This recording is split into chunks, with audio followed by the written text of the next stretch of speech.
Okay, guys, we're going to read a couple chapters, 26, 27, and from The Tiger Rising. But just a quick review. If you remember from last Thursday, they took Willie Mae to see the tiger.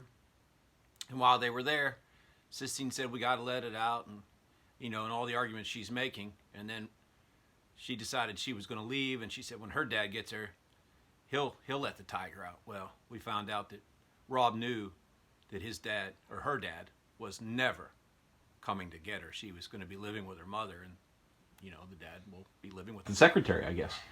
So that's where we left it. Sistine was walking down the highway, and Rob and Willie Mae were heading back to the motel. So here we go, chapter 26.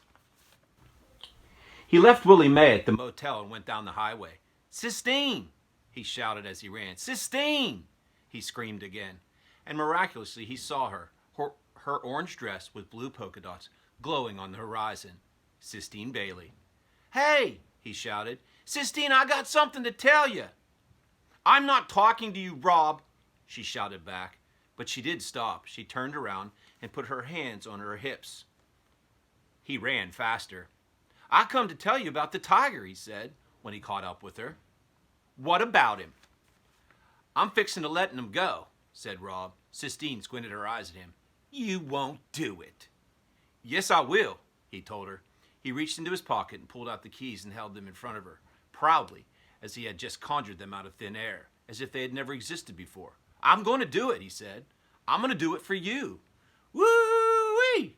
Somebody screamed, and Rob turned and saw Beauchamp come speeding right toward them in his red Jeep. Oh, no, whispered Rob. Is that him? Sistine whispered.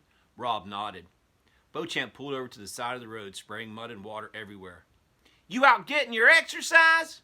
He hollered. Rob just shrugged. Speak up, boy, roared Beauchamp. He got out of the Jeep and came toward them. Rob quickly pocketed the keys. His heart thumped once loudly, as if it was cautioning him to keep quiet, and then it went back to beating normally.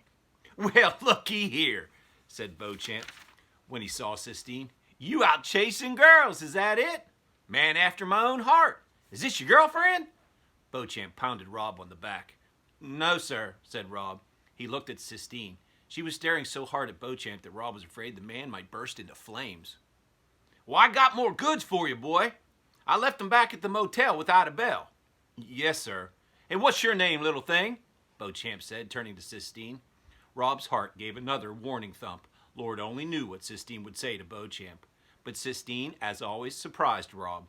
She smiled sweetly at Beauchamp and said, Sissy, that's what they call me. Well, that's a pretty name, said Beauchamp. That's the kind of name worth running down the road after. He leaned over to Rob.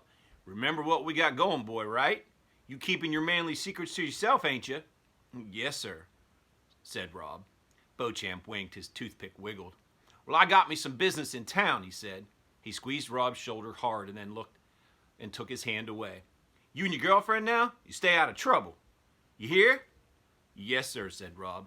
Beauchamp swaggered back to the Jeep, and Rob and Sistine stood together and watched him get in it and roar down the highway. He's afraid, said Sistine. He's afraid of the tiger. That's why he's making you feed him. He's afraid. Rob nodded. That was another truth he had known without knowing it. The same as he had known that Sistine's father was not coming back to get her. He must, he realized, know somewhere deep inside himself more things than he had ever dreamed of.